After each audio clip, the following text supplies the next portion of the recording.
Messieurs de la presse, bonsoir. Heureux de vous retrouver comme régulièrement lundi dans le cadre de cet exercice de redevabilité où nous vous rendons compte des activités du gouvernement et nous revenons particulièrement sur les grandes lignes des questions qui ont été discutées en Conseil de ministres le vendredi dernier. Mais d'abord, la grande nouvelle, c'est la mission diplomatique totalement réussie que nous avons effectuée avec le président de la République à Addis Abeba, où il y a eu plusieurs débats autour de la situation en République démocratique du Congo. Vous avez certainement lu le communiqué qui est ressorti de la réunion du mini-sommet de la communauté de l'Afrique de l'Est et des faits nouveaux qui sont rapportés, notamment l'engagement pris par le président Lorenzo lui-même de s'assurer que le M23 soit notifié des décisions des chefs d'État et pour que cela soit d'application de manière immédiate. Nous aurons l'occasion d'y revenir dessus en long et en large dans le cadre d'un exercice que nous planifions avec le vice-premier ministre, ministre des Affaires étrangères dès son retour. Ce soir, les sujets, ce n'est pas seulement celui-là, on aura peut-être l'occasion de répondre à l'une ou l'autre question, mais ce soir, nous voulons faire une ouverture de l'année 2023, regarder ce que sera cette année en termes de perspective. Vous savez que nous avons de grands enjeux, notamment les élections qui arrivent en fin d'année. Mais c'est aussi l'occasion de revenir sur les performances. Les performances, il y en a eu beaucoup au cours de l'année dernière sur le plan économique. Et de ce point de vue, nous avons voulu associer à cet exercice le ministre des Finances à ma droite, M. Nicolas Kazadi, parce qu'au dernier Conseil de ministres, il a fait la situation comme de manière régulière de finances publiques pour le mois de janvier 2023. Il est revenu sur le point fort, sur le point faible et la manière dont le gouvernement doit réajuster son action dès ces points de vue pour être sûr que nous restons dans le respect de notre cadre budgétaire, mais aussi dans le cadre de ce que nous avons comme discussion de manière régulière avec la mission du Fonds monétaire international qui a séjourné il y a quelques jours en République démocratique du Congo. Monsieur le ministre des Finances, bonsoir. Bonsoir. Exceptionnellement, ce soir, vous avez avec vous la vice-ministre, nous la saluons aussi. Donc elle n'est pas journaliste, même si elle est assise avec eux. Monsieur le ministre, ce soir, nous vous avons convié parce que nous avons commencé l'année 2023. Nous savons tous que l'année 2022 a été une année globalement positive parce que nous avons réussi successivement 3 revues. Il y a une mission du Fonds qui a séjourné récemment en République démocratique du Congo. On voudrait que dans ces cadres, vous puissiez nous donner un peu, nous faire plus ou moins le bilan de comment 2022 s'est terminé et donner une ouverture sur l'année 2023. Et éventuellement, c'est peut-être le moment que le journaliste attend de revenir sur quelques grandes questions qui vous permettront de donner de la lumière sur la gestion et notre stratégie des finances publiques. Monsieur le ministre des Finances, vous avez la parole pour vos mots introductifs. Merci bien, chers collègues. Effectivement, s'agissant des finances publiques, 2022 a été une bonne année parce que nous avons, en termes de recettes, pu enregistrer un accroissement de 24% supérieur aux assignations budgétaires et de 55% supérieur aux réalisations de l'année précédente, c'est-à-dire 2021. L'accroissement est le fruit du travail continu des services, des régies financières pour atteindre ces assignations, dépasser ces assignations et obtenir ce résultat. Alors, la question qui vient tout de suite après, c'est qu'est-ce qu'on a fait de cet argent? Eh bien, 2022 a été une année particulièrement difficile. Pourquoi? Parce que bien que nous ayons eu de bonnes performances en termes de croissance économique et en termes de recettes publiques, nous avons dû faire face à quelques grands défis. Le premier des défis, c'est bien entendu cette situation sécuritaire qui, à elle seule, a consommé près d'1 milliard de dollars, plus de 700 millions de dollars exceptionnels, hein, des dépenses exceptionnelles liées au contexte. Parce qu'il faut réarmer notre armée, parce qu'il faut la rééquiper, il faut la refaire, il faut la refonder. Mais il y a eu aussi les subventions pétrolières pour lesquelles on a dépensé près de 500 millions de dollars l'année passée. Et il y a bien entendu les élections pour lesquelles on a également dépensé près de 500 millions de dollars. Voilà quelques grands éléments de dépenses pour l'année passée sur les 9 milliards de recettes propres que nous avons pu réaliser. auxquels s'ajoutent bien entendu les appuis extérieurs, etc. Mais malgré ces grands défis sécuritaires et électoraux, nous avons réussi l'année passée à tripler les dépenses d'investissement. Les dépenses d'investissement qui étaient de l'ordre de 1000 milliards de francs congolais en 2021 ont dépassé les 3000 milliards en 2022, c'est-à-dire plus d'1,5 milliard de dollars. Ce sont des performances que nous n'avons pas connues depuis longtemps. Dépenses d'investissement sur ressources propres, voilà un peu les grandes pistes de recettes et de dépenses que nous avons réalisées en 2022. Voilà, Monsieur le Ministre, nous allons ouvrir la partie des questions parce que c'est celle qui nous permettra d'aller en profondeur de certains sujets. Nous allons commencer par Pichou Moulumba.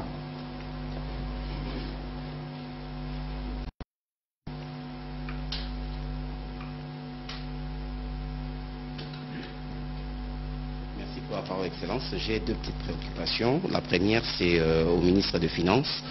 On parle de plus en plus de l'explosion de la dette publique sous la présidence Tshisekedi. Et cela est même décrit dans les rapports du troisième trimestre 2022 de la Direction générale de la dette publique. L'on note qu'en l'espace de 4 ans, l'encours de la dette publique a presque doublé, passant de 5,6 milliards de dollars en 2019 à près de 10 milliards en 2022. Est-ce une performance? La deuxième petite préoccupation, c'est au porte-parole du gouvernement. Les conclusions du rapport de l'IGF sur les contrats chinois suscitent des interrogations dans tous les sens. Et la Chine, via son ambassade, disons le porte-parole de l'ambassade de la Chine, a réagi. Elle va défendre le droit et intérêt qu'elle juge légitime des entreprises chinoises. L'IGF, quant à elle, appelle à la révision de ces contrats. Quelle est la position du gouvernement? Merci, et ça tombe bien parce que nous sommes avec l'Argentier national qui est certainement plus outillé sur le sujet pour apporter une réponse. D'abord, ici, il faut savoir que dans la stratégie gouvernementale, c'est de regarder partout où nous pouvons glaner des ressources pour régler les problèmes des Congolais. Le contrat chinois qui a été présenté en 2008 comme le contrat du siècle et qui a été révisé, devait lui aussi être revisité. C'est le travail qui a commencé à être fait, en tout cas au niveau du gouvernement, que ce soit ma collègue de mine ou le ministre d'État des infrastructures, ils nous ont déjà fait des briefings à ces sujets. Donc moi je ne voudrais pas réagir à ce que le porte-parole de l'ambassade de Chine a dit, mais nous ici nous regardons d'abord les intérêts des Congolais. Il est clair que par rapport aux objectifs assignés à ces contrats, qui ressemblaient un peu à un troc où on devait faire troquer les mines et les infrastructures, on n'en a pas beaucoup vu. L'IGF est allé dans les chiffres. Aujourd'hui, on n'a pas atteint le milliard, en tout cas dans ce qui a été investi pour les routes et le reste, mais que de l'autre partie, en tout cas de chiffres que j'ai vus, on parle même de 77 milliards qui ont été réalisés. Donc, on ne peut pas nous empêcher, nous, de vouloir voir plus clair dans les choses telles qu'elles se faisaient, parce que nous avons besoin de regarder les passés pour voir comment on améliore l'avenir. Et donc, il ne faut pas considérer, lorsque l'inspection générale de finances qui est commise à cette tâche, lorsqu'elle fait des évaluations parce qu'il y a un travail qui a été fait, il ne faut pas considérer qu'on veut brimer les Chinois ou dire qu'il y a comme une forme de maltraitance, mais nous voulons voir clair et nous assurons que le contrat répond aux exigences du gouvernement congolais qui devait donner des routes, donner des infrastructures et tout le reste. Je voudrais que je sois complété à ce propos par le ministre des Finances parce que lui maîtrise mieux les volets chiffrés de ces différents contrats. Monsieur le ministre, vous avez la parole. Merci, mais peut-être que je vais commencer par la première question, celle relative à la dette. Alors on parle d'explosion de la dette, mais ça c'est des propos journalistiques, je comprends, les journalistes doivent vendre et faire vendre, mais d'abord ce que moi je dirais c'est que nous sommes désespérément sous-endettés. 10 milliards de dollars, c'est la même dette que nous avions les années avant l'initiative PPTE, où notre budget était de 500 millions, même pas 1 milliard. Aujourd'hui, nous avons un budget de l'ordre de 16 milliards et nous avons un PIB qui lui-même est autour de 60 milliards. Donc on a le droit de s'endetter. Et ce qu'il faut regarder, c'est au final, c'est le ratio d'endettement, c'est-à-dire le rapport entre le stock de la dette et le PIB. Au moment où nous parlons, il ne fait que baisser, malgré cette explosion dont vous parlez. D'après la DGDP, il est de l'ordre de 17%. Il n'y a pas un pays africain qui est aussi peu endetté que nous. Donc nous avons des marges de manœuvre pour financer notre économie, pour financer les investissements. et nous avons une croissance qui est très bonne. Rien que cette année, nous pensions qu'on serait à 6,6%, mais les dernières évaluations du FMI nous amènent à 8,5%. Donc une des économies les plus dynamiques du continent. Donc tout cela fait dire qu'aujourd'hui, tous les financiers regardent vers la RDC en disant nous pouvons prêter à ce pays puisqu'ils sont performants, la croissance est bonne, les recettes publiques augmentent, donc nous pouvons prêter. Mais qu'est-ce que nous avons fait? Nous sommes demeurés prudents. Depuis les 4 dernières années, nous avons maximisé la possibilité de mobiliser des ressources concessionnelles. C'est comme ça qu'un acteur comme la Banque mondiale a pu voir son portefeuille évoluer de moins de 2 milliards en 2018, début 2019, à plus de 7 milliards aujourd'hui. Nous en sommes fiers et nous pensons même que ce n'est pas assez, parce qu'on a beaucoup de besoins. Maintenant, la question qui doit être posée, qui est légitime, c'est nous devons tout nous assurer que cet endettement serve bien les intérêts du pays pour le rendre solide. C'est-à-dire qu'ils aillent aux bons endroits, l'investissement, les infrastructures, où nous avons un grand retard. Là, oui. Là, il faut beaucoup d'attention. Et vous, en tant que journaliste, vous devriez nous aider à être vigilants pour que les projets se déroulent bien. La SNEL a bénéficié de projets. On en a parlé dans des documents. La Régie des eaux aujourd'hui, il y a l'Embaïmbou, il y a Ozone, c'est des gros investissements qui portent sur des centaines de millions de dollars. Il faut que ces investissements donnent de l'eau et de l'électricité aux Congolais, mais il faut aussi qu'ils génèrent des revenus pour la précarité. Voilà le type de questions qu'il faut se poser. Mais fondamentalement, nous sommes sous-endettés, nous avons besoin de davantage de financement, mais nous devons améliorer notre capacité à bien utiliser ces financements, ce que nous faisons. Voilà, la question chinoise. Sur la question sur le contrat chinois. Les contrats chinois, eh bien, nous avons... c'est pas la première fois que l'on manifeste le souhait de revenir sur ce contrat. Le Conseil des ministres, à plusieurs fois, est revenu là-dessus, avec des rapports déposés par les ministres en charge des infrastructures, qui pilotent cette question, avec la ministre des Mines. Mais fondamentalement, le travail de l'IGF permet d'aller plus en détail dans les chiffres. Il n'y a rien de nouveau. Nous avions déjà annoncé à notre partenaire chinois qu'il y avait des choses à revoir. Maintenant qu'il y a des chiffres détaillés sur la table, nous allons discuter avec eux. La Chine reste un partenaire important de la RDC, elle le restera encore pendant longtemps. C'est un gros acteur au niveau mondial. Nous n'avons pas envie de nous fâcher avec eux. Nous avons le droit de défendre nos intérêts, de défendre notre vision, notre stratégie. Et il est clair que ce contrat chinois, aujourd'hui, n'est pas à notre avantage. Nous n'avons reçu qu'environ un peu moins d'1 milliard de dollars d'investissement. Nous les avons exonérés dans beaucoup de taxes et charges, mais ils ont généré des revenus qui dépassent 10 milliards. C'est clair qu'on se pose des questions et on va voir ce que ça va donner. Mais au-delà même de ce contrat chinois, de ce fameux contrat investissement contre mine, moi j'ai aujourd'hui un litige avec la même société Sicomine sur les super profits. Les super profits qui ne sont pas concernés par les exonérations et malheureusement, Sicomine ne veut pas payer les 200 millions de dollars et quelques qu'on lui réclame au titre des super profits. Ils doivent payer parce que c'est tellement clair, cette taxe, cet impôt ne fait pas partie des impôts exonérés au titre de la Convention. Voilà, on va prendre la question de Jérôme Sekana. Jean-Marie Kassamba alors.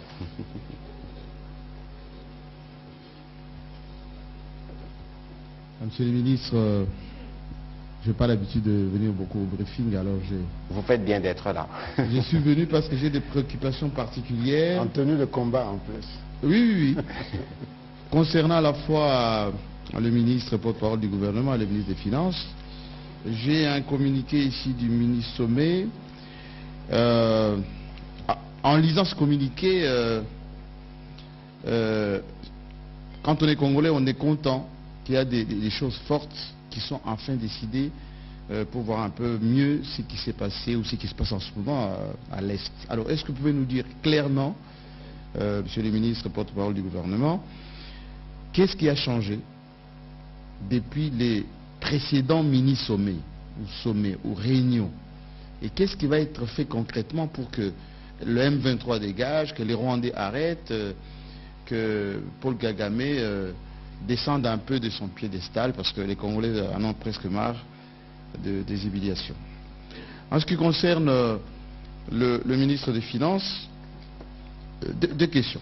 La première, ça concerne la dette intérieure. Le gouvernement, ou plutôt les budgets que vous avez défendus il y a 2 mois à peine, il y avait une ligne dette intérieure. Au dernier Conseil des ministres, on voit le communiqué, vous décidez de ne plus payer cette dette intérieure. Alors, l'autorité budgétaire, c'est le Parlement. Vous êtes l'exécutif. Alors, c'est pouvoir de ne plus respecter l'autorité budgétaire, de décider par vous-même. Est-ce que c'est volontaire? Voilà, il faut nous éclairer un peu là-dessus. Première observation. Deuxième observation, ça se concerne... c'est sur quoi vous êtes revenu assez régulièrement, c'est sur les paiements en mode d'urgence. Durant 2022, beaucoup d'ONG, même le FMI, même beaucoup de structures qui s'intéressent aux finances publiques, vous ont un peu reproché de beaucoup payer en mode d'urgence. Vous êtes même allé parfois au-delà de ce qui était autorisé.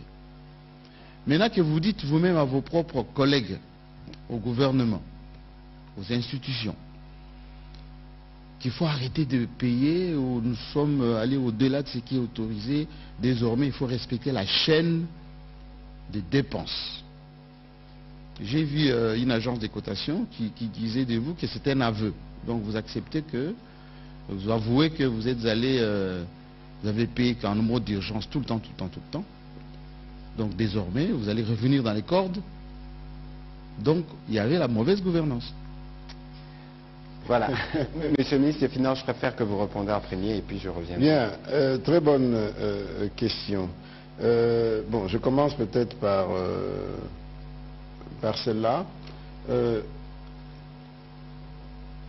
Paiement en mode d'urgence. En 2021, nous avons payé pour environ 7% en procédure d'urgence. En 2022, nous avons dépassé les 11%, 11, quelque chose. Eh bien, la norme est de ne pas dépasser 10%. Donc, si nous avons dépassé la norme en 2022, c'est très faiblement. Et nous avons une explication de taille, c'est que nous étions en situation de conflit, où nous n'avons pas le temps. Dès que les demandes arrivent, nous n'avons pas le temps de faire la procédure. Et nous le faisons directement, en procédure d'urgence. Donc, c'est ça. Mais il n'empêche que, comme nous sommes ambitieux, et nous voulons être vraiment dans les normes, nous avons comme objectif de continuer de baisser la procédure d'urgence, parce que c'est ça qui correspond à un bon fonctionnement de ce qu'on appelle la chaîne de la dépense. Et donc, c'est pour ça que nous avons le devoir de rappeler, pour que les gens fassent plus attention, pour que les membres du gouvernement et les institutions qui font des demandes comprennent et qu'elles nous aident en se conformant davantage à la procédure budgétaire, et pour aussi que le ministère en charge du budget s'assure de la diligence qu'il faut pour que les paiements arrivent à temps. Tout ça, c'est un effort collectif, mais ce n'est jamais facile. Regardez l'incident qu'il y a eu dernièrement avec un paiement qui a défrayé la chronique pour les 100 000 $. Ces 100 000 $ ont été faits dans l'urgence, sous la pression, y compris médiatique, alors que nous avions déjà pris... Non, mais c'est votre rôle, ce n'est pas négatif. Votre rôle est aussi de... Médiatique, ça ne veut pas dire vous les journalistes, mais dans les réseaux sociaux, du moins. Ce sont des médias. Eh bien, lorsque nous avions déjà pris la décision de ne plus payer nos athlètes en cash. Mais lorsqu'une demande vient avec autant de pression, elle est passée par le ministère du Budget, qui nous a demandé de le faire. Et nous l'avons fait. Alors que nous-mêmes, le même ministère avait déjà demandé qu'on le fasse désormais par voie bancaire. C'est des choses qui peuvent arriver. Et il faut que, et d'ailleurs j'en profite pour demander à tout le secteur sportif de mettre à jour autant que possible la liste de ses affiliés, c'est-à-dire des sportifs, de manière à ce que chaque fois que des paiements viendront, qu'ils puissent les recevoir par voie bancaire. Donc c'est un effort collectif, c'est dans cet esprit que nous avons fait ce communiqué au gouvernement. Ce n'est pas une question d'aveu, nous n'avons rien à avouer ou à cacher. Nous sommes un des pays en Afrique qui est le plus transparent en matière budgétaire. Toutes les observations électorales, les observations économiques le reconnaissent. Et donc nous continuons dans cette transparence. Si c'est une faiblesse, c'est dommage. Je pense que c'est plutôt une qualité. Donc voilà l'esprit. Alors, vous avez parlé également de la dette. Pour ce qui est de la dette intérieure, il n'y a pas de problème budgétaire, il n'y a pas de remise en cause budgétaire. Nous gérons la trésorerie et je crois que quand le Parlement vote le budget, il nous donne en même temps le mandat de gérer l'exécution de ce budget. Et dans l'exécution de ce budget, il y a la gestion de la trésorerie, la gestion du plan de trésorerie, avec des hauts et des bas. Et nous gérons ces hauts et bas et nous les régulons. Nous les régulons en fonction des disponibilités de trésorerie.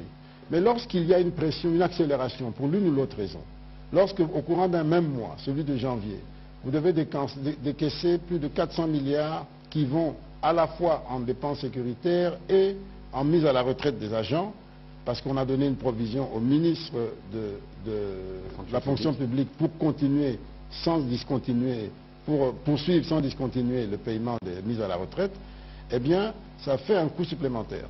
Et donc, on se dit, on doit gérer la trésorerie, et donc, dans une gestion optimale de la trésorerie, on réduit là où on peut réduire, le temps de rattraper sur les recettes. C'est tout ce qui s'est fait, rien d'autre. Et on a bien dit, on suspend jusqu'à nouvel ordre. Ça veut dire, le nouvel ordre va être donné, on n'a même pas donné d'horizon, parce que ça peut être court, selon l'évolution de la trésorerie. Deuxièmement, on a dit, sauf pour les dépenses de la dette déjà engagée. Ça veut dire qu'il n'y a pas d'inquiétude à avoir. Ce qui est déjà engagé va continuer d'être payé, y compris au courant de ce mois, et du mois prochain, mais on surveille. C'est juste un signal pour dire, attention, on doit réguler et faisons attention ici et là. Mais il n'y a aucune remise en question. Nous avons fait en janvier 105% de taux d'exécution, c'est-à-dire que nous sommes toujours dans la bonne tendance où nous sommes plutôt bien performants en matière de finances publiques. La preuve justement que nous sommes transparents, c'est qu'on en parle en conseil, on les publie, on vous donne des éléments pour nous critiquer, nous venons donner des éléments. Je pense que ça, c'est l'aspect positif qui procède justement de ces changements de narratif dont on parle. Très peu seront en mesure de venir vous dire, nous sommes dans ce pays depuis bien longtemps, que pour la sécurité, par exemple, nous avons atteint tel niveau des dépenses. Il faut apprécier ce qui s'est fait et c'est aussi cela la stratégie de la bonne gouvernance. Patrick, si je me permets d'ajouter un point important. Parce que j'ai entendu certains, je ne sais pas s'ils sont journalistes ou société civile, parce que ça se confond un peu, qui ont parlé du risque d'hyperinflation, de planche à billets et tout. Mais je trouve que c'est très dangereux et dommage de voir que ce sont les enfants de ce pays qui projettent toujours le mal sur le pays, alors que tout va bien. Tout va bien, nous sommes en excédent, nous avons une gestion de trésorerie qui est prudente et sage, c'est plutôt ça qu'il fallait saluer. Nous n'avons pas creusé de déficit, nous avons utilisé les déficits antérieurs, les excédents antérieurs et les appuis budgétaires pour faire face aux besoins de trésorerie.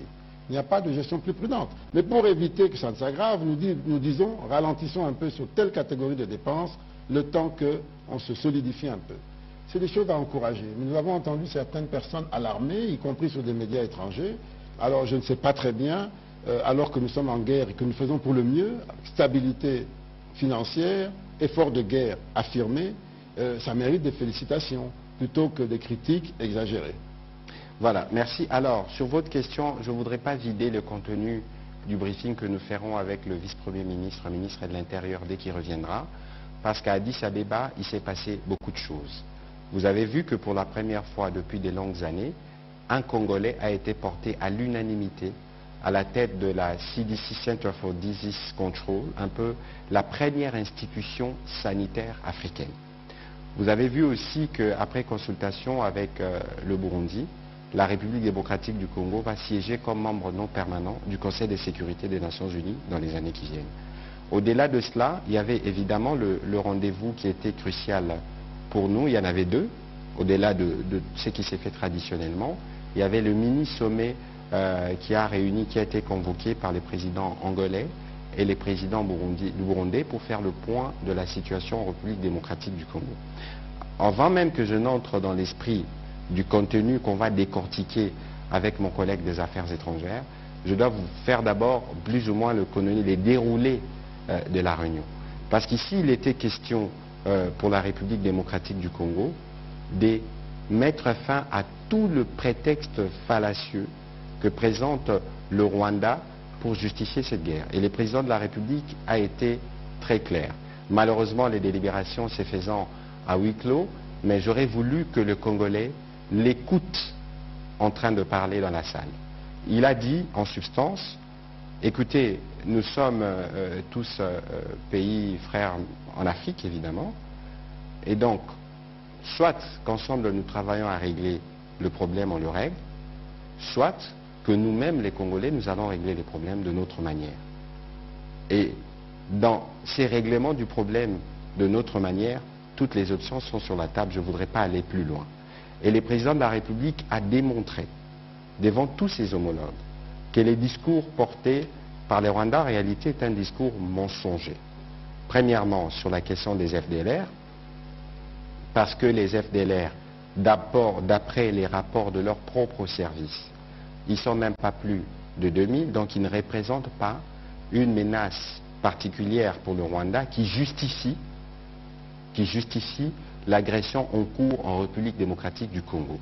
De toute façon, nous, comme République démocratique du Congo, nous sommes engagés à combattre les forces négatives. Les FDLR ils font partie. Et donc, ça, c'était un argument, un prétexte fallacieux qui est faux, parce qu'en réalité, on veut toujours trouver des raisons pour qu'on continue à garder la main sur la République démocratique du Congo. Et d'ailleurs, mon collègue de finance me complétera, parce qu'il y a eu cette initiative de Primaire à Gold qui permettra de retracer tous les trafics qui se font de manière frauduleuse dans cette partie du pays. L'autre discours mensonger, c'est de dire qu'il y a un génocide en cours en République démocratique du Congo. S'il y a eu génocide en République démocratique du Congo, c'est le génocide de Kichiché. Et d'ailleurs, de ces points de vue, nous vous parlons régulièrement du front judiciaire. Le moment venu, nous vous donnerons des éléments, parce qu'il est question pour les Congolais qui ont été touchés de bénéficier, d'obtenir justice et réparation. Vous avez vu le dernier rapport qui est sorti d'Amnesty International qui donne des éléments en plus de la barbarie qui a été utilisée sur des femmes et des exécutions sommaires qui ont été utilisées sur de pauvres innocents simplement parce qu'on les assimile au FDLR ou parce qu'ils étaient dans une zone où il y avait des Hutus congolais qu'on veut malheureusement lier comme des forces génocidaires. Et donc là, il y a un élément important sur lequel le président a apporté des réponses claires. Et puis il y a cette fameuse question des réfugiés, parce que vous suivez souvent le président rwandais parler des réfugiés congolais au Rwanda, des réfugiés en réalité qui sont devenus ses otages. Le président de la République l'a redit. Nous étions à Luanda en juillet, la feuille de route de Luanda parle du retour de réfugiés. La première condition pour que les réfugiés reviennent dans les parties qu'ils occupaient avant leur départ, c'est la paix. Comment pensez-vous demander à des personnes qui sont réfugiées de revenir chez eux alors que vous y sémez la mort et désolation? Premier élément. Deuxième élément, parce qu'ils insistent dessus. Le président de la République a rappelé, et cela est ressorti dans le communiqué, que nous, on n'a aucun problème à recevoir nos compatriotes, ça va, mais à condition que ça soit fait avec les HCR. Et pour rappel, il y a un dernier rapport que je vous partagerai au prochain briefing avec le VPM Lutundula du 30 novembre 2022, où les Rwandais ne sont pas venus à la tripartite qui devait discuter des questions de réfugiés. Aujourd'hui, il y a plus de réfugiés rwandais au Congo que des réfugiés congolais au Rwanda. Ça, c'est aussi une vérité qui doit être dite. Et donc, le président de la République a dit, pour autant que le Haut Commissariat des Nations Unies pour le réfugié peut travailler avec nous, peut travailler avec les Rwandais, et que par la suite, parce qu'il y a un processus de profilage, les retours s'est fait sur une base volontaire, et chaque Congolais sujet au retour doit être identifié. Et donc, au-delà du travail qui doit être fait avec les HCR, il y a le travail qui doit être fait avec les notabilités locales. Parce que nous tous, nous nous connaissons. Pour éviter qu'il n'y ait une quelconque forme d'infiltration ou qu'on veuille en profiter. Donc, si vous regardez les narratifs mensongers qui portent sur les FDLR, qui portent sur un prétendu discours de haine, qui portent sur les refus d'accueillir des réfugiés, et même ils sont allés plus loin à dire qu'on coopérerait avec des mercenaires Wagner, tout cela a été totalement décousu dans toutes les réunions que le président de la République a eues, que ce soit avec Guterres, que ce soit avec Charles Michel, président du Conseil européen. Je crois que je ne voudrais pas m'étendre davantage sur ces sujets-là, parce qu'il faut que le vice-premier ministre vienne Nous voulons de manière pédagogique avec vous relire tous les contenus du communiqué pour que vous puissiez comprendre que le front diplomatique dont on parle, il est bien porté, que de ces points de vue, nous serons vainqueurs. Je me ferai compléter à ces propos par le ministre des Finances. Juste sur un point qui est lié à cela, mais votre invitation est toujours valable, parce que je crois qu'on aura le temps de discuter plus longuement chez vous. Mais sur ce point précis de la lutte contre cette insécurité endémique, eh bien, il y a un point important, qui est peut-être le plus important. C'est les intérêts économiques du Rwanda en RDC. Et c'est ça la véritable motivation de cette guerre qui a duré pratiquement 30 ans. Le Rwanda, l'année passée, a exporté pour près d'1 milliard de dollars d'or et de coltan, dont plus de 90% proviennent de la République démocratique du Congo. Ça, c'est documenté, c'est connu. Pour l'or, le principal pays de destination, c'était les Émirats arabes unis, qui n'en pouvaient plus de vivre cette situation et qui se sont rapprochés de nous et avec qui nous avons signé un accord que je dirais historique. Désormais, nous traitons directement avec eux et sur les pieds du Rwanda, tout l'or qui était exporté via Kigali et même via Kampala est en train d'être récolté en République démocratique du Congo, exporté au nom de la République démocratique du Congo. On vous a donné les chiffres. 2021, on a fait à peine 23 kilos d'or. 2022, je crois, 34 kilos d'or. 2023, pour 2 semaines simplement, on était déjà à combien? Une centaine de kilos d'or. Et donc, on est en train d'opérer un grand changement. Et c'est d'ailleurs tout cela qui explique l'agitation du Rwanda. Le Rwanda veut contrôler l'espace pour continuer à faire travailler ces mines clandestines, parfois avec la complicité de certains Congolais, malheureusement, mais c'est là le véritable nœud de la guerre. Et nous sommes en train de le dénouer grâce au courage politique du président de la République. Et je pense que nous sommes, comme l'a dit mon collègue, nous sommes en train de dépouiller le Rwanda de tous ses arguments et nous lui montrons clairement ce qu'il est, ce qu'il fait. Et tous ceux qui ont accepté de couvrir ces méfaits, aujourd'hui, sont de plus en plus réticents parce que c'était inacceptable. C'était de l'or du sang, du coltan du sang, qu'on a fermé les yeux en nous faisant passer nous pour les plus mauvais, et c'était nous qui étions pointés du doigt dans nos industries de cobalt, etc., alors que le vrai problème était juste à côté, sur un pays qui était encensé pendant des décennies. Voilà un des grands changements que nous apportons pour nous enlever cette humiliation dont vous avez parlé. Voilà, on va prendre la question de Faustin Kodiasala.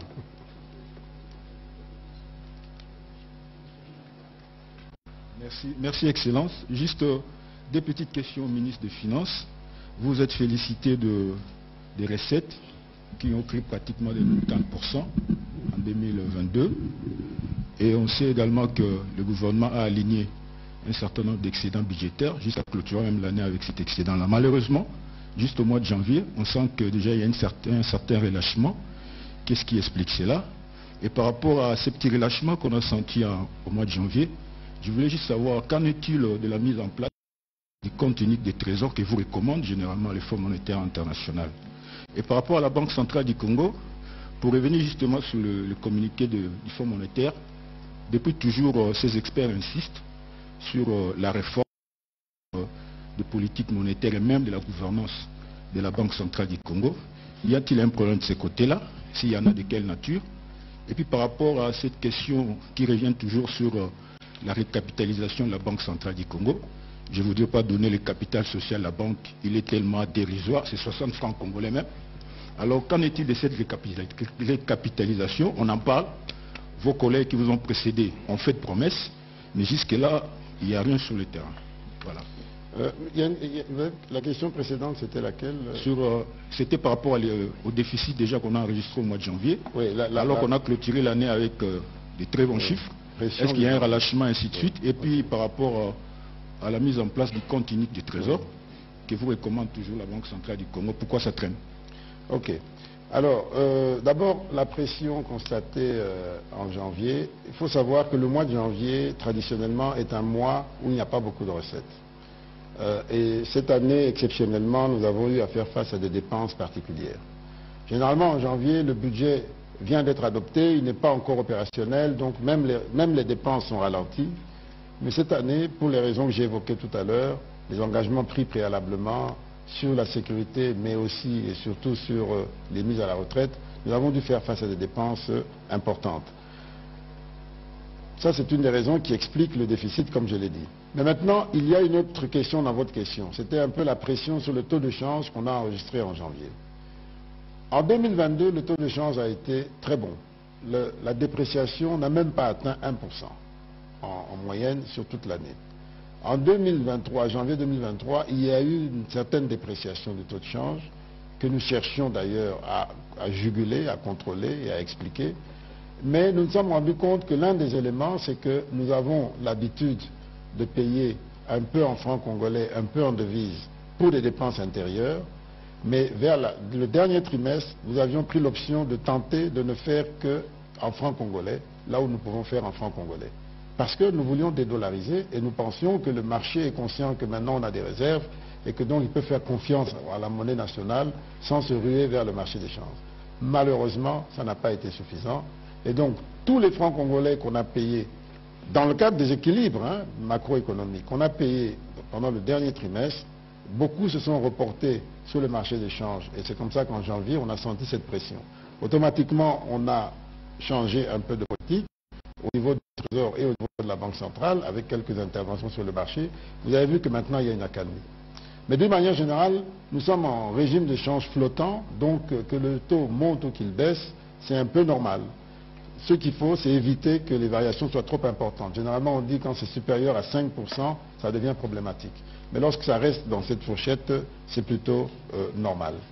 Alors, mais si vous voulez que l'économie soit moins vulnérable à la variation du taux de change, d'abord, il faut se dédollariser dans la tête, et ensuite, il faut produire et consommer congolais. De ce point de vue-là, nous avons encore un long chemin à parcourir, parce que 80% de ce que nous consommons est importé. Il faut inverser ça et on a la possibilité de le faire, mais ça vient petit à petit. Et puis il faut que dans la tête, qu'on ait confiance que l'hyperinflation, c'est fini, c'était de l'histoire ancienne. Mais je comprends en cette matière, dans notre pays comme dans d'autres, ça vient toujours très lentement. Les gens sont toujours très méfiants et au moindre signe, ils perdent confiance et puis ils reviennent sur le passé. Mais nous continuons et nous devons beaucoup communiquer pour continuer à faire confiance. Et cette transparence budgétaire que nous affichons, c'est justement pour rassurer les gens sur ce que nous faisons. Et pour que ce soit bien compris, nous avons absolument besoin de vous, de votre aide et de la collaboration avec vous pour que les gens le comprennent et que les gens soient apaisés. L'autre question sur le compte unique du Trésor, c'est la grande réforme de la Direction générale du Trésor qui est en cours. Vous avez vu qu'avant-hier, on a nommé la tête, c'est-à-dire la direction générale. Ils ont été nommés. On va mettre en place bientôt les directions et tout cela, et parmi elles, il y en a une qui va gérer justement les comptes des comptables publics. C'est une réforme importante. Vous savez qu'aujourd'hui, tous les comptables publics ne gèrent pas de compte, en fait. Ils gèrent la caisse. Alors, ils vont devenir des gestionnaires, ils auront des comptes. Beaucoup d'opérations qui se faisaient sur des bases différentes vont se faire désormais comme il se doit, avec des comptables réellement gestionnaires qui partagent des responsabilités avec nous, les ordonnateurs. Et donc, c'est une réforme majeure qui va réduire la fraude, réduire le manque de transparence, parce qu'il faudra chaque fois rendre compte. Vous imaginez si vous touchez de l'argent par voie bancaire, vous devez faire des paiements, que ce soit des primes et autres, par voie bancaire, le risque de tricher est réduit. Et donc, c'est tout ça que nous essayons d'apporter. Et ça va concerner tous les secteurs, aussi bien au niveau central qu'au niveau provincial et local. Pour ce qui est de la Banque centrale, vous parlez de la recapitalisation. Oui, ça fait partie des grands chantiers que nous avons. Nous avons un plan que nous sommes en train de finaliser avec la banque pour permettre sa recapitalisation. Mais il est clair que c'est une exigence si nous voulons solidifier notre système financier et ce sur quoi nous travaillons. Voilà. Prochaine question, Blaise Aïnda.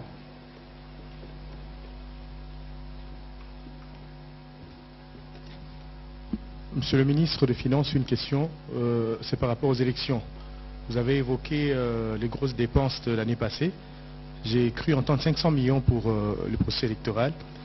Est-ce que vous pouvez nous rassurer que toutes les dépenses liées à ces élections seront faites pour que, en décembre 2023, nous ayons effectivement les élections telles qu'elles conduisent? Une deuxième petite question, vous avez évoqué J'ai suivi que le gouvernement était en séminaire pour la rationalisation des factures payées à la SNEL et à la Régie des eaux. C'est 5% de 9 milliards, si je me trompe, de ce que nous avons eu comme recette l'année passée. Est-ce que vous vous rassurez que ce sera capitalisé pour que nous, qui sommes ici, nous, la population, puissions bénéficier de ces acquis? Parce que souvent, la Régie des eaux et la SNEL affirme que les gouvernements ne payent pas ces factures. Maintenant que c'est payé, est-ce que les services vont être améliorés? Monsieur le ministre de la Communication, c'est par rapport aux contraintes du moins de la conférence intervenue à Addis Abeba, de la rencontre du sommet d'Addis Abeba.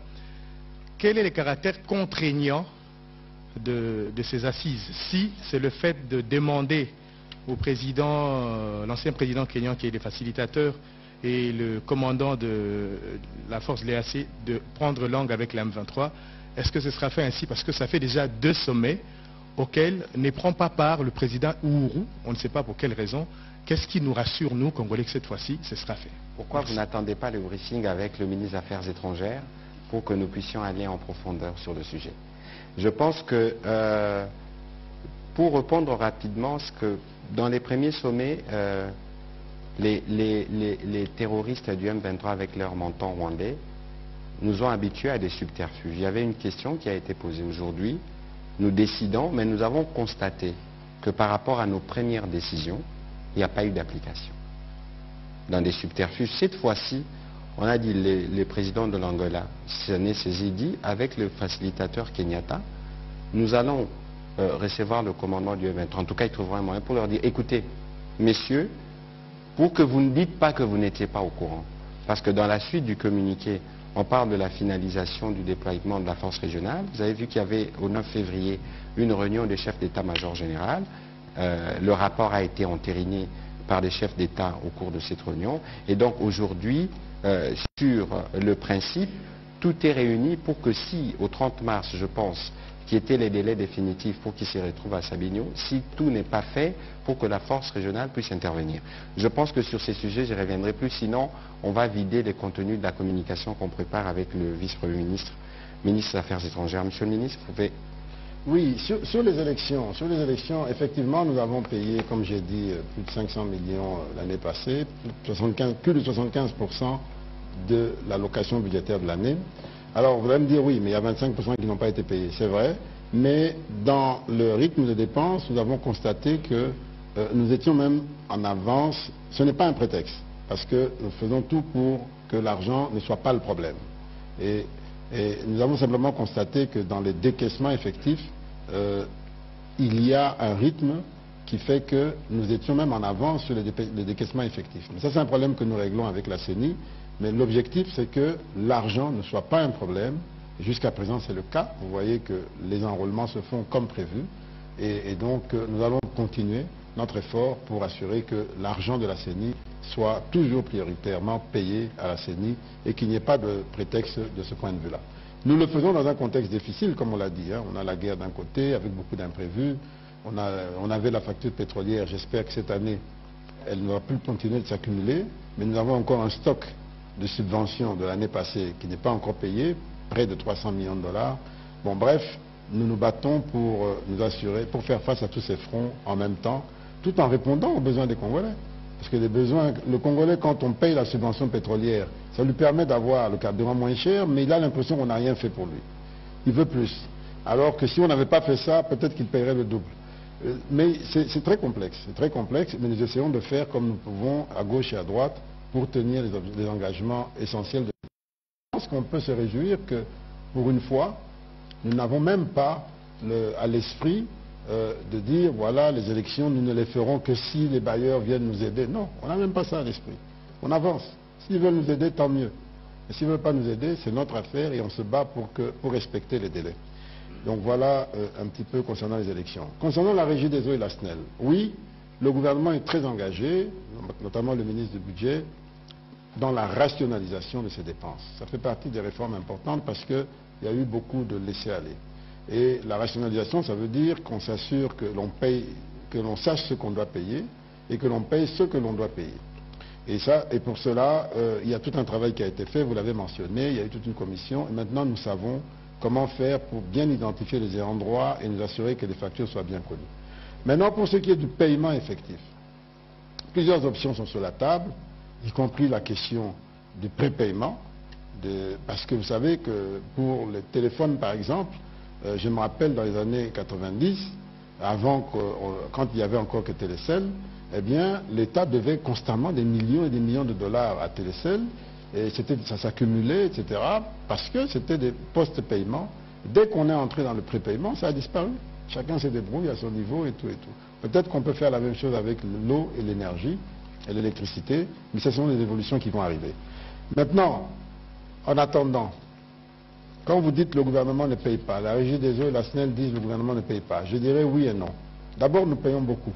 Nous payons comme nous pouvons. Le chef de l'État nous a demandé d'assurer au moins 4 millions par trimestre pour la Régie des eaux, et pour la SNEL, nous faisons également des efforts réguliers. Mais ce n'est pas seulement payer la facture, parce que nous payons le service de la dette. Nous nous endettons pour le compte de ces sociétés jusqu'à aujourd'hui. Lorsqu'on paye l'Embaïmbou, lorsqu'on paye Ozone, eh bien c'est le Trésor qui paye. Alors que normalement, ces entreprises-là devraient pouvoir s'endetter par elles-mêmes, c'était le cas dans le passé, et devraient pouvoir rembourser par elles-mêmes. Aujourd'hui, c'est le contraire. Même des dettes contractées à l'époque où elles étaient florissantes, aujourd'hui elles arrivent chez nous. Avec la banque Exim Bank China, j'ai des paiements que je fais pour le compte de la SNEL, parce que la SNEL n'est plus en mesure de payer. Alors que jusque-là, jusqu'il y a quelques temps, elle le payait régulièrement. Donc quand on dit qu'on ne paye pas, je dirais oui et non. Je dirais oui et non. Non seulement nous faisons des efforts ponctuels sur les factures en cours, mais en plus nous prenons sur nous, sur le Trésor, la charge des investissements importants de la SNEL et de la Régie des eaux.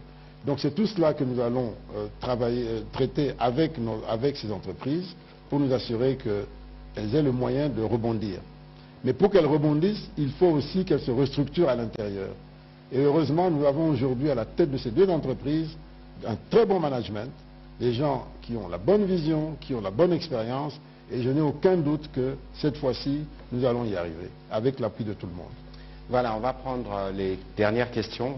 Malheureusement, nous sommes limités par le temps. On va commencer par Madame Amunazo. Pamela. Monsieur le ministre des Finances, on fera un match retour. On fera un match retour comme ce fut le cas avec les ministres des ITPR.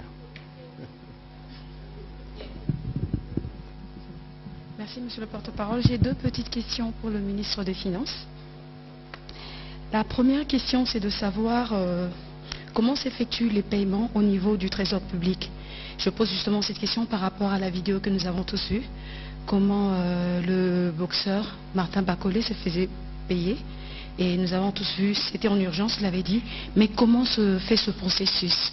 La deuxième question, et c'est une petite question qui vient derrière, c'est que, est-ce que le ministère a une structure ou une sorte de verrou pour vérifier si le paiement qui se fait, l'activité existe bel et bien?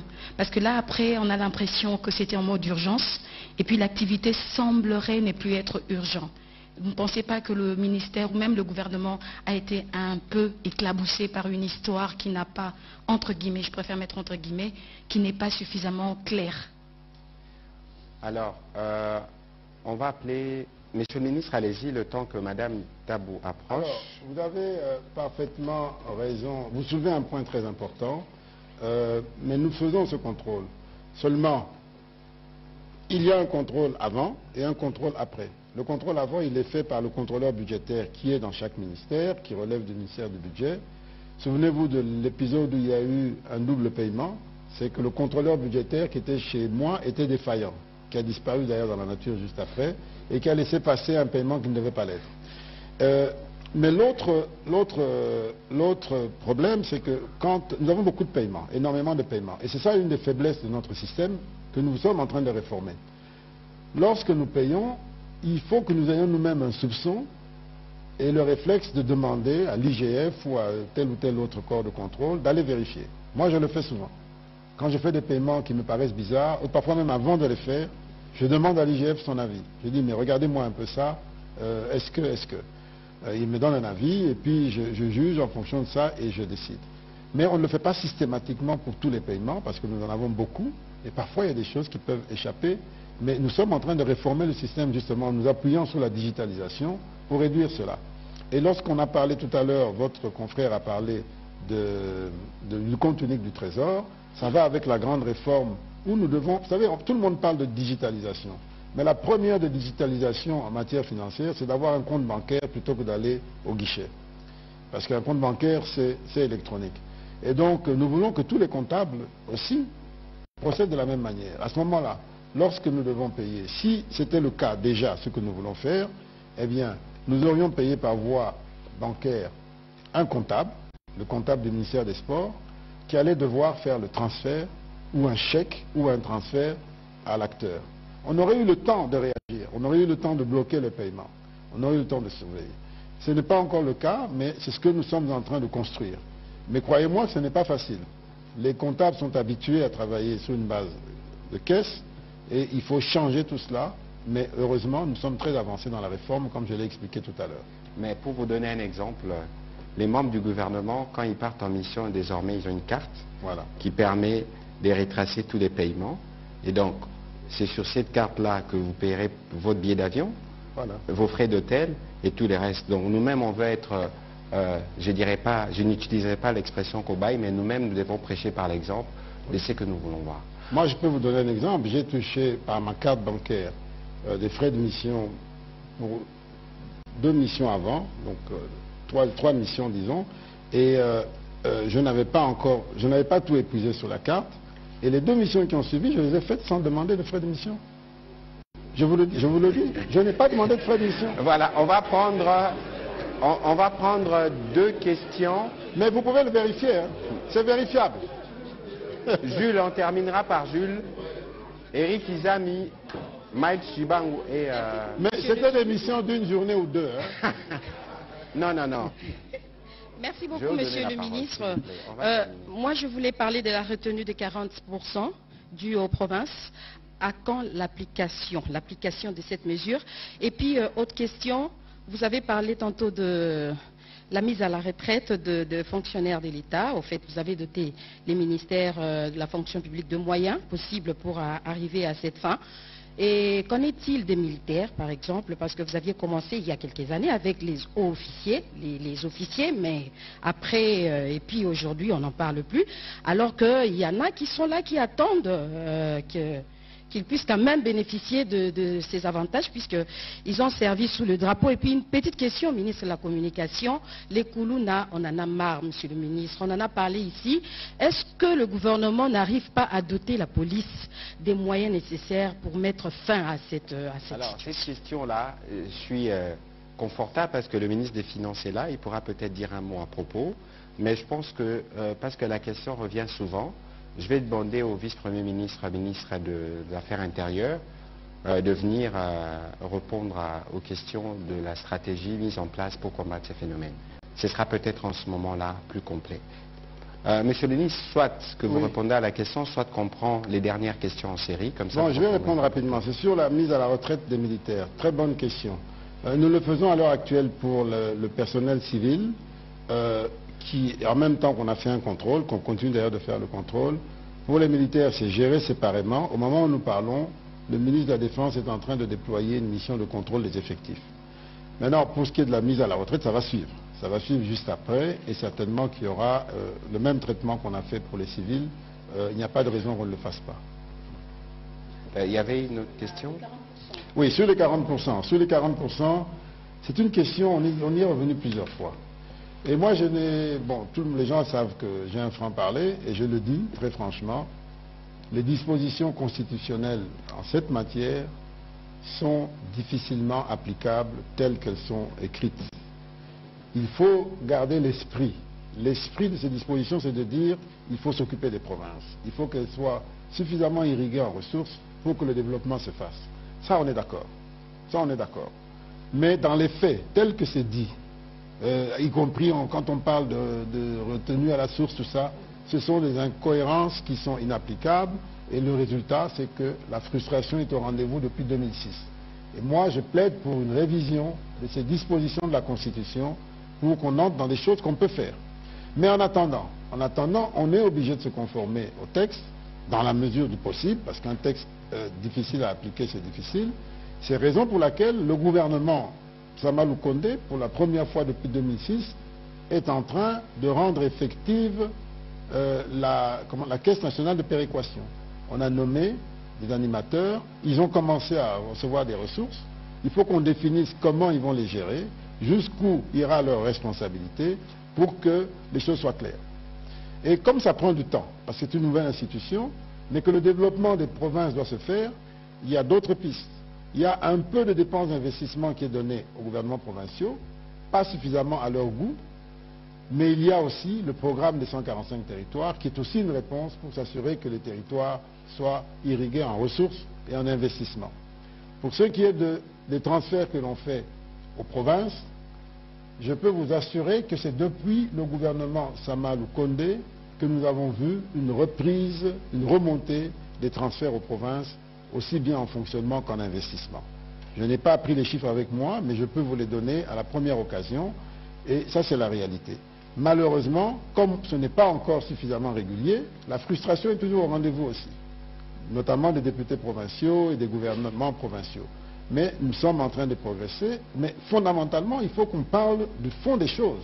C'est que les dispositions constitutionnelles et légales en la matière doivent être revues pour que les choses fonctionnent mieux.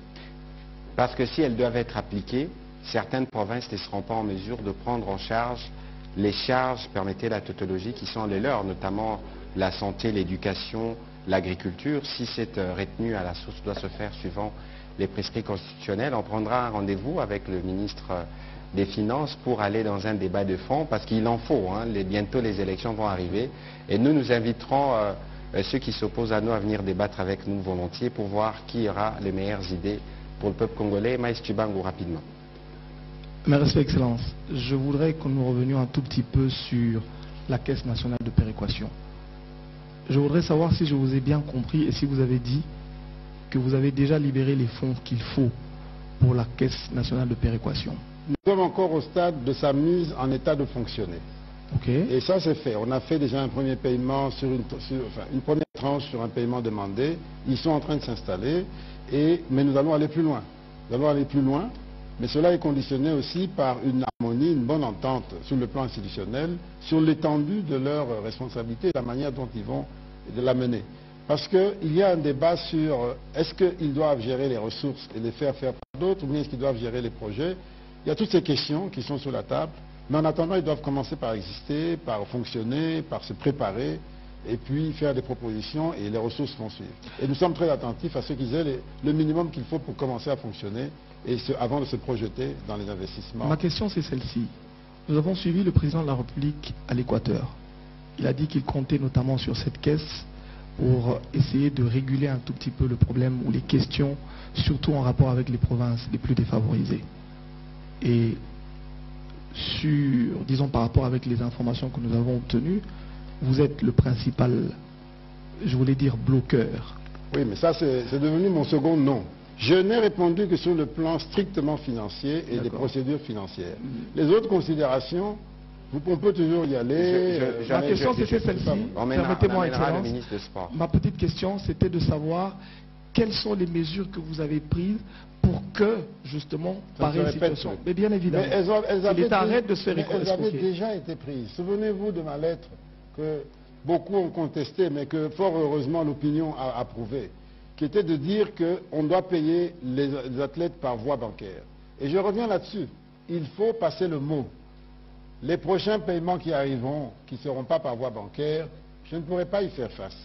On va encore m'accuser de bloquer, comme vous l'avez dit. Mais que voulez-vous? Et je peux vous dire que pour le dernier match de Léopard, j'ai reçu des félicitations et des remerciements, parce que les athlètes étaient contents de voir que pour une fois, ils avaient le montant intégral de leur prime à travers la Robank où l'argent avait été logé, et ils étaient très contents. Donc le changement fait parfois mal, ça prend du temps, mais c'est toujours pour le bien. Et avançons. Je crois que sur le sujet de Martin, on a vu tout ça, la polémique sur les réseaux sociaux, qui pour moi n'est pas toujours les lieux indiqués pour avoir de bonnes informations. On va faire venir, on va inviter le collègue des sports avec lesquels nous discuterons de ces aspects. Ce sera peut-être en ce moment-là la personne la plus outillée pour pouvoir répondre à vos questions. Madame Rachel, avancez comme ça, vous posez vos questions rapidement avant qu'on termine avec Jules. Allez-y, monsieur Eric Izami, s'il vous plaît. Merci, Excellence, monsieur le ministre, porte-parole du gouvernement. Merci de nous donner cette occasion. Je viens ici devant vous, monsieur le ministre des Finances, par devoir de suivi, parce que vous revoir, il n'est pas... Oui, je vous prends au mot. Les populations congolaises savent que vous avez convoqué les différents intervenants, juste après que j'ai posé cette question la dernière fois. Félicitations pour les différents efforts fournis par le gouvernement. Mais je voudrais avoir la suite, parce qu'on me posera la question, vous avez été devant le ministre des Finances, où en est-on? Doit-on oublier ou que nous devons toujours espérer? Pourquoi je le dis? Souvent, et vous avez évoqué... Certainement. Et puis, je me rappelle... Souvent, vous vous tuez à nous expliquer que vous faites, par exemple, beaucoup de financement par rapport à tout ce qui y a trait au domaine pétrolier, par exemple, que la population ne voit pas, que la population ne perçoit pas directement. Nous autres, on peut percevoir ça, mais les autres personnes qui nous suivent, non. Ce n'est pas du tac au tac. Mais moi, je voudrais profiter pour savoir où en est-on aujourd'hui. On doit oublier, parce que s'il y avait, par exemple, 600 000 épargnants, si chacun est marié, ça fera 1 200 000 personnes. Si chacun a 3 enfants, ça fera... Nous sommes dans les finances, donc autant de personnes. Et toutes les personnes qui ont géré la République démocratique du Congo, on vous dira, les sociales ne marchent pas bien. Les sociales ne marchent pas bien. Alors que moi, je pense que si vous, votre gouvernement de Wario, arrivez à donner la solution à ces problèmes, vous aurez un verbe à dire aux Congolais lors des élections. Par exemple, il y avait tel problème, nous on a résolu. Je crois que c'est ça. Nous réglons déjà beaucoup de problèmes. Oui, je vous félicite. J'ai commencé par vous lancer des fleurs. Voilà. Je vais vous répondre très bien. Monsieur le ministre, allez-y. Sur la BIAC, vous avez raison. Et d'ailleurs, demain, le comité de stabilité financière se réunit pour écouter le rapport de l'IGF. Parce que nous les avons envoyés à la BIAC pour faire un rapport sur la situation des dettes et des créances. Demain, nous aurons ce rapport. Et probablement vendredi, vous serez informés à travers le Conseil des ministres sur les décisions qui vont suivre. Mais l'objectif que nous avons, c'est de nous assurer qu'on puisse récupérer le maximum de moyens pour désintéresser les épargnants. Tout à fait. J'espère qu'on y arrivera. En tout cas, on ira le plus loin possible parce que les épargnants doivent être désintéressés. C'est ça l'objectif que nous visons. Alors, pour vous dire que nous ne croisons pas les bras, vous avez dû suivre ce que nous avons fait avec Afriland pour éviter qu'Afriland tombe dans la même situation. Malheureusement, comme ce n'est pas arrivé, les gens ne voient pas l'effort qui a été fait. Mais c'est un effort énorme que nous avons fait pour éviter qu'Afriland tombe. Ils étaient à 2 doigts de tomber dans la situation de la BIAC. Nous avons pris des mesures courageuses en envoyant une mission de supervision de la Banque centrale, en veillant à ce que cette mission-là soit différente de toutes les autres à travers l'histoire qui finissent toujours en queue de poisson. On a mis à disposition 80 milliards de francs pour assurer que la BIAC Afriland puisse continuer à fonctionner. Au moment où nous parlons, Afriland est en train de remonter. On a pris des dispositions pour que les régies financières, toutes les entités publiques continuent de traiter Afriland positivement. Et aujourd'hui, d'abord, ils n'ont pas utilisé les 80 milliards qu'on avait donnés, ils ont utilisé beaucoup moins que ça, très peu. Et ensuite, Afriland aujourd'hui est en train de remonter. Et donc le plan de restructuration est en cours, est en train de démarrer. C'est aussi un des points qu'on aura demain à la réunion du comité de stabilité financière. Merci, Excellence. Voilà, Rachel Kittit a une question et on va terminer en lingala avec Jules Moulembi.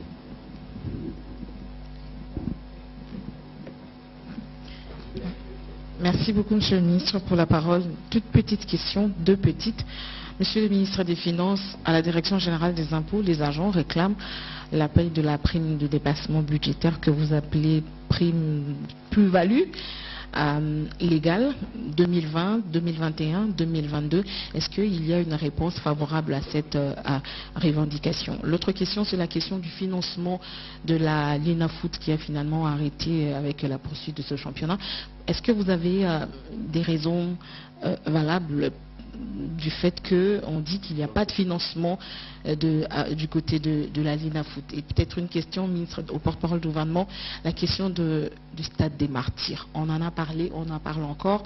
Combien d'argent finalement sont sortis de la caisse de l'État et qu'aujourd'hui la CAF n'a pas homologué le stade des Martyrs? Qu'est-ce que ça vous fait, vous, en tant que patron de finances, puisque les fonds ont été décaissés du caisse de l'État des contribuables congolais pour rétablir le stade des Martyrs selon les normes de la la CAF, mais qu'à la fin, le résultat a été un très grand fiasco. Bon, vous avez raison, nous avons donné de l'argent pour le stade des Martyrs. Mais apparemment, il paraît que chaque jour, on casse, on répare, on casse, je ne sais pas. Mais ça, vous allez poser la question au ministre des Sports. Il va vous répondre. Ce qui est certain, c'est que nous avons fait un effort important. Mais cela pose le problème, la problématique, aussi bien pour ça que pour les autres questions posées, l'INAFOOT et autres, la question du financement du sport, l'économie du sport. Aujourd'hui, elle ne fonctionne pas. On n'a pas trouvé un modèle. Alors qu'on vient d'avoir les états généraux du sport, il faudrait qu'on assiste maintenant à des décisions, à des rencontres, à des propositions de réformes précises qui nous montrent un chemin pour dire, bon, là maintenant, la donne va changer. Il y a de bons exemples sur le continent, notamment celui du Bénin, qui est aujourd'hui connu, où ils ont trouvé une façon de lier les grands clubs à des grandes entreprises. Avec quelques allègements, ces entreprises prennent l'engagement de financer ces clubs et la professionnalisation est accélérée. Nous avons ce potentiel également. Il faut qu'on trouve notre modèle. Aujourd'hui, malheureusement, le modèle n'a pas évolué alors que la charge du sport s'est accrue de manière considérable. Et quand on voit tout ce qui est demandé aux pauvres petits trésors, on ne pourra pas aller très loin. On ne pourra pas aller très loin. Mais on ne voit pas les recettes générées par ce secteur. Même en commençant par celle du stade. Je ne sais pas où elles vont, par où elles passent, je ne sais pas. Mais nous, on doit dépenser. Et puis, c'est très complexe ce problème. C'est très complexe, mais nous avons quelques idées et j'espère qu'on aura l'occasion avec mon collègue de voir comment changer la donne. Alors, il y a d'autres sujets qui sont liés, qui sont connexes. Par exemple, nous avons fait une grande réforme des jeux de hasard. Dans beaucoup de pays, les jeux de hasard servent à financer notamment des activités sociales, etc. Chez nous, vous savez que nous sommes un des pays les plus dynamiques en matière de jeux de hasard, mais en Afrique. Mais en termes de recettes pour le Trésor, nous avons en moyenne entre 500 000 et 700 000 $ par an. Alors que des pays comme le Mali, la Côte d'Ivoire sont au-delà de 100 millions, 200 millions de dollars par an, rien que sur ces jeux de hasard. Parce qu'il y a eu comme un abandon du secteur. Et j'ai mis en place des réformes pour changer cette chose. Il y a la loi qui a été changée, la loi budgétaire, même si on a eu quelques soucis à la fin. Mais les députés m'ont suivi, ils ont adhéré à ces changements. Il y a des ordonnances qui doivent sortir incessamment et des arrêtés du ministère. On a conféré au ministère des Finances l'exclusivité en matière d'octroi d'agrément. Malheureusement, pour le mettre en pratique, c'est difficile. C'est péniblement que les gens viennent vers nous. Il y a au niveau de la ville, du gouvernorat, des agréments qui sont donnés. Il y a au niveau du ministère des Sports des agréments qui sont donnés. Plus des dizaines de clandestins, de jeux clandestins à gauche et à droite à travers le pays. C'est des manques à gagner énormes. Alors que nous avons un modèle clair. Dès lors que tout le monde fera son agrément, nous travaillons avec la SONAL là-dessus, tout le monde fera son agrément à travers le ministère des Finances. Nous allons installer un système de traçabilité, très facile d'ailleurs, pour que chaque maison de jeu soit connectée au ministère des Finances et en temps réel, nous voyons les recettes qui arrivent. C'est ce que nous allons faire et nous allons passer de 700 000 $ à des centaines de millions de dollars en une année. Mais vous comprenez qu'il y a beaucoup de résistance par rapport à cela, mais je ne reviendrai pas sur ces résistances parce que je ne veux pas non plus susciter encore des réactions. Sur la question de la prime, la plus-value, DGI. Oui, sur la question de la prime, la plus-value, 2020, il n'y a pas eu de plus-value. Au contraire, 2020 a été une année catastrophique à cause de Covid et autres. 2021, nous avons payé la plus-value en 2022. Il y a eu peut-être des discussions sur le montant payé, mais nous avons payé. 2022, nous allons payer. Ce n'est pas encore payé. L'année vient de commencer dans les conditions que vous connaissez. Ça sera payé. Voilà. Madame, je vous ai entendu parler de grand fiasco. Je suis désolé, je ne pense pas que ce soit le mot approprié parce qu'il y avait des critères. Évidemment, je ne suis pas mon collègue des sports. Il viendra bientôt pour éclaircir le sujet. Il y avait des points sur lesquels nous devons répondre. Je ne pense pas que lorsque vous regardez toute la cotation, tout a été nul pour parler des grands fiascos. Évidemment, on nous a parlé des toilettes et d'autres éléments qui peuvent, à mon avis, rapidement être fixés. Parce que sur le sujet, si vous lisez les comptes rendus du Conseil de ministres de ce vendredi, dans sa communication, le Premier ministre est revenu là-dessus avec un suivi étroit à ce niveau et des indications très claires. La question ici, c'est que c'est une question qui se pose à nous tous, d'une manière ou d'une autre, usagers de ces stades. il y a évidemment la part du gouvernement qui sera faite, mais les moments venus, lorsque les conditions seront remplies, parce que ça se fera rapidement, il faut que les uns et les autres, quand vous allez au stade, il faut qu'on sache tous que c'est un bien public qui mérite une certaine considération. On va terminer avec Jules Boulembi sur les questions en Lingala. Merci beaucoup. Naïb Tessogue Rachel a triché qui papier nanga. Pour naïla ma kama sport a triché quand a béton mais on bat son de ministre. Ni sepeli n'engana tous nos questions à ministre sport awa. Mo au leli du savant sarouya. Pour bas sportif bazo zelaya on a briefing. Ngala zaki na Algérie na chano. Na oki Nicolas Kazada lobby ba joueur à Léopard faut bas à la bancarisé. Tout sepelaki. Comment on peut tromper toute une république comme ça? Au vu aussi de tout le monde, Nicolas Kazado a expérimenté. On peut tromper Bissot Karabo, 100 000 à Bissot Kei, autre quoi, on s'abat, oui, c'est un stade de Marty. Ça, c'est de 1. De 2. Bambongo Bimisaka, pour un stade de Marty. Na stade Frédéric Kibasa Maliba, qui 10 000 bimekuna. Mais Kafalobi Binoté, vous en avez beaucoup d'insuffisances. N'a pas 17 insuffisances pour un sportif. Naïbi. 17 insuffisances. Bon, on a eu Bimisaka. Suivez ça la raté. Nicolas Kazadi. Conséquence, avec le Bapola qui samedi, le Bapola qui peut tomber, il va y darine dans le 0-0. Est-ce que vous avez suivi? Au moni, l'air bozo utilisé par mon moussousou, batubazo landabiso, et ça m'a cassé mingi. Ça veut dire que il y a le deux sportif. Peut-être qu'il faut bobetas, ça la débat on a véritablement, parce que nous on n'a rien à craindre, on n'a rien à cacher. Na ministre à sport au Bourbet Solo bozana ba même d'éléments d'information détaillés. Mais ici, collègue Nanga Lobby, tous la problématique moko globale de l'économie du sport, de comment on les finance. Je vous donne un exemple, c'est pas un secret, Nganaza parmi ba mécènes ya basket. On a fait ça pour obtenir que le trésor public va nous financer. Mais la discipline sportive est à combien? Ce qui, to lobby lelo, budget na biso ta budget na biso na ndengezali, ata to cotisation lelo. Dans les sports, ce ne sera peut-être pas suffisant. Parce que les sports, c'est plusieurs disciplines en même temps et c'est très exigeant. Parce qu'il faut préparer l'athlète. Parfois, ça prend 1 année, 2 ans, 3 ans, 4 ans pour les avoir. Et donc, ça veut dire que cette question-là, il faut totalement aussi, je pense avec un peu de recul. Je comprends que le sport suscite et soulève beaucoup de passions. Mais il ne faudrait pas donner l'impression que Bisso gouvernement, Moussala la Bisso Zakobongisa, vous présenter Bisso comme le problème alors que parfois, on trouve des solutions là où c'était peut-être les équipes ou là où c'était peut-être les fédérations. Je ne suis pas aussi spécialisé que vous sur le sujet. Yango Namituna Union Sobo Soulevé, Ndekwakope Sabiyano, au est allié, ministre à sport, Narobi Bisaya, pour que nous ayons un débat froid. Ceux qui est président de la République, qui est le premier sportif congolais. À l'Obarabassa, là-bas, état généraux à sport. C'est parce que justement, on veut aujourd'hui être en mesure d'avoir. Les secteurs sportifs, c'est comme les secteurs culturels. Il y a un de ça, le rayonnement boka. Les longs nazo capacité, on a que bisomoko, tozo détruire bakole pour 100 000 $. Alors que bisonio sont au CP là qui a l'air à gagner qui toni yoka. Donc à un moment donné, bisomoko il faut total là. Peut-être que lui-même il a une carrière, il est professionnel. Est-ce qu'il faut qu'il détruise sa carrière simplement pour ceux qui 100 000 $, aussi là, au foutu billet, au salibo, au salibo. Dans le moment venu, il faut peut-être y moko de manière bien sérieuse à expliquer bino nenge salamaki. Mais le principe ici, parce que demande na bino yangwana pour soutenir les jeunes. Tout le monde qui est bisonio soit comment il s'est révélé, tout ce là qu'il a battu les boxeurs français les plus vus dans les médias, et ça qui fierté pour Nabiso. Et donc les ceux qui ont un salami, il ne faut pas tout boire cagnon son. Il faut accorder les bénéfices du doute. Peut-être qu'il y a des éléments où le bisotozana on a noté, où il y a bimisa, où il y a que binona bisotozala édifié. Mais il y a évidemment des conséquences à tirer par rapport à Makamuneng et Salamaki, parce que nous tous aussi, on n'a pas apprécié Nenge Makamboane et Salamaki et tout ça, c'est tout ce que nous sommes en train de combattre pour avoir une traçabilité dans ma faune. Donc je voudrais que au Kitsama Moutema Mouké, Torouluka, ministre à sport, na briefing, comme ça, tout cela. Monsieur le ministre, allez-y. Merci. Ndekozulu, bon, Ndekozulu, Alaxika, émotion mingi.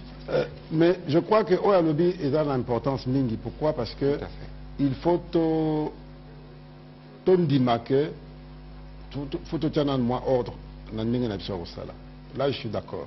En tant que ministre de la Finance, 10 fois, on en a raison. surtout chez ordre terre. Même budget, on a doublé les sous. Le résultat est manqué. Il faut absolument tout ça l'effort, parce que Mbongo Mokoana, surtout ça, les efforts, Makasi, impact est cause ce double.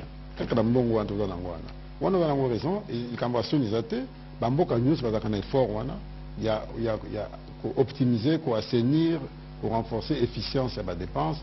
Il y a 100, on a un impact, il faut avoir l'impact à 200. Pour ça, il y a un maillé de mingi. C'est ça que nous sommes habitués à tous les jours. Mais tout ça, il y a un finger à mingi. Il y a un toujours bloqué. Mais c'est bloqué. Toujours bloqué, pourquoi? Parce que si tout le monde est tout tient dans le si tout le monde peut m'abaisser, tout bêtir en cas, tout saboter en gros, tout le monde peut m'abaisser. Donc, la situation est complexe. Mais pour le sport, on a des mingité, on a des mikanda, on a fini, on a sepeli, mais on a en contact avec la population. Mais on a vu que pour l'Algérie, on a des sepeli qui ont communiqué un message. Sepeli, non, au moins, c'est quand même beaucoup.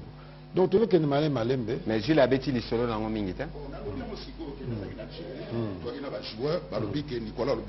Qui to bendango na koto na banque ba ebe ba petit ba bendi ba tcheka pe na calme. Il faut Voilà, monsieur le ministre, on va terminer cet exercice de redevabilité. Vous avez vu qu'il y a beaucoup de questions. Alors on a pris le rendez-vous pour un match retour avec le ministre Guissaro. Peut-être qu'avec vous aussi, on prendra rendez-vous pour un match retour, mais parce que les finances c'est une question technique, on trouvera comment la préparer pour être sûr que nous répondons aux questions fondamentales de ceux qui nous suivent à la maison. Est-ce que vous avez une petite conclusion? Non, moi tout ce que je peux dire c'est que au-delà de tout, au-delà des passions, au-delà des satisfactions et des insatisfactions, le chemin que nous parcourons est bon. Souvenez-vous, nous étions à moins d'une année des élections en 2016. Et toute l'année 2016, 2017, 2018, vous vous souvenez vous-même de ce que nous avons vécu dans ce pays. Tensions, manifestations, nous comptions nos morts dans les églises, dans les rues, parce qu'on aspirait à une vie meilleure. Nous sommes aujourd'hui à moins d'une année des élections. Le pays est dans un calme relatif, je dis bien relatif, mais dans un calme, le pays est apaisé. Le pays, politiquement parlant, à l'intérieur, il est apaisé, hormis ce qu'on nous impose à l'Est. Et nous avons également des perspectives économiques meilleures. Donc, la tendance générale dans laquelle nous sommes est extrêmement positive. Il fallait d'abord sortir de cette incertitude de 2016-2018. Et il fallait en sortir avec le plus de calme possible.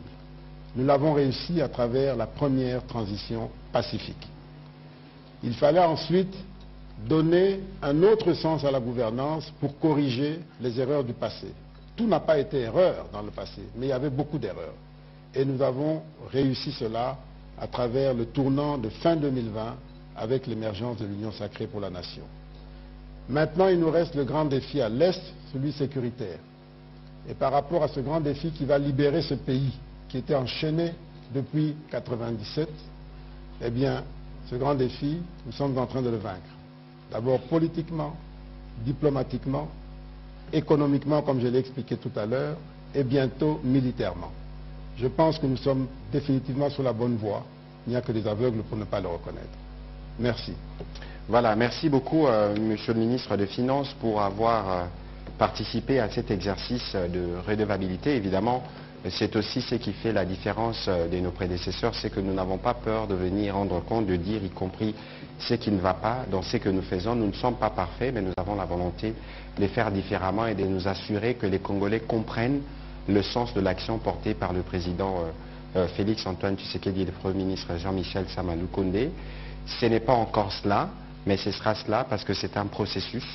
Nous réglons des problèmes qui n'ont pas été réglés pendant des dizaines, de vingtaines, voire une trentaine d'années. Nous faisons notre part et nous sommes sûrs que la fondation sera rebâtie et le mur poussera. Nous reparlerons de la fondation très bientôt. Merci à vous et bonne soirée chez vous. Merci.